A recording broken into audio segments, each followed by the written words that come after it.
naghirap kumanta eh. Ganun. Ganun kalaki pala yung kinukuha nila, no?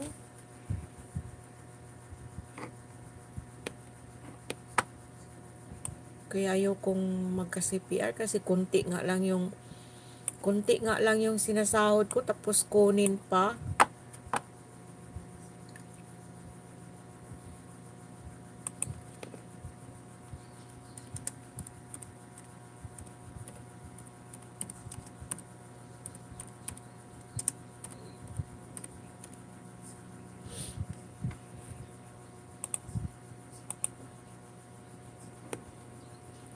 Wait, i-play muna natin si host basta CPR. Ay, ganun pala. Ay, grabe naman. Ang laki pala ng kinukuha ng may-ari. Hay ba? Kahit man lang sana yung 25% na lang yung sa kanila. Kaya matakot akong magkaroon ng CPR kasi alam mo na, konti lang yung okay lang sana kung malaki yung sinasahod. Sige, okay na lang, go na lang. Tapos na pala dito. Dikit ko na to sa'yo.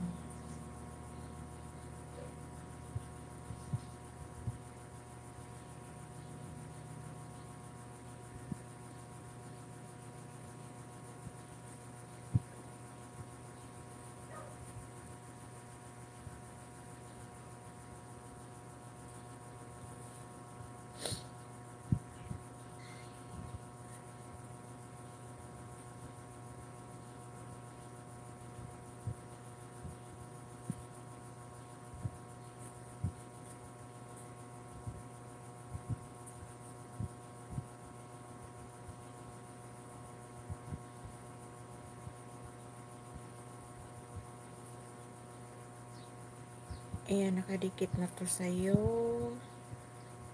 Pili kita ulit dito. Kasi dito, i-play ko muna sino nga ba yun? Pumasok. Isunod-sunod ko na lang to. Ay, walang harang. Walang harang na lumabas. Diyan lang yan.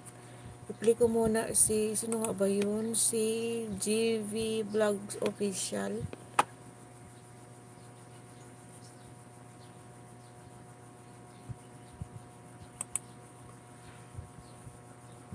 Pero okay lang yan. At least malaki naman yung mo, viewers. For this nga lang, kunti na lang 1,000 views na.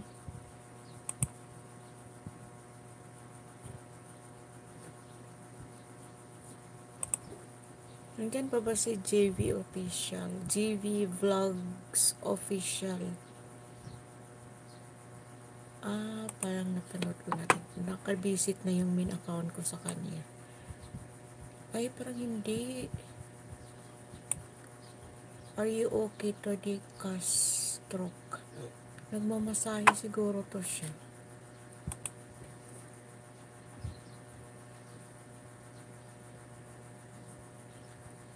Nagmamasahe yata siya. Kaharang pa. Okay lang ang CPR host basta itim siya, wag lang yellow at pula. Pag ganyan, delete mo na. Ay, marami palang lumabas. Marami pala ang klase ng CPR. Hindi ko kasi napansin yun noon yung may mga CPR ako. Kasi kapag may lumalabas sa akin na CPR, minsan dinidispute ko lang kung yung merong music. Kasi meron akong mga nilalagay noon na music sa vlog ko na iwan ko sa katagalan, biglang nagka-CPR. Matagal na mga siguro sobra na ng 1 taon or 2 taon. Saka nagka-CPR. Kaya ang ginawa ko, minumute ko na lang yung music. Minsan nga, meron akong mga vlog doon na wala ka nang marinig na nagsasalita ako kasi minumute ko. Kaysa i-delete ko, sayang din naman. Bahala na dyan, walang sound.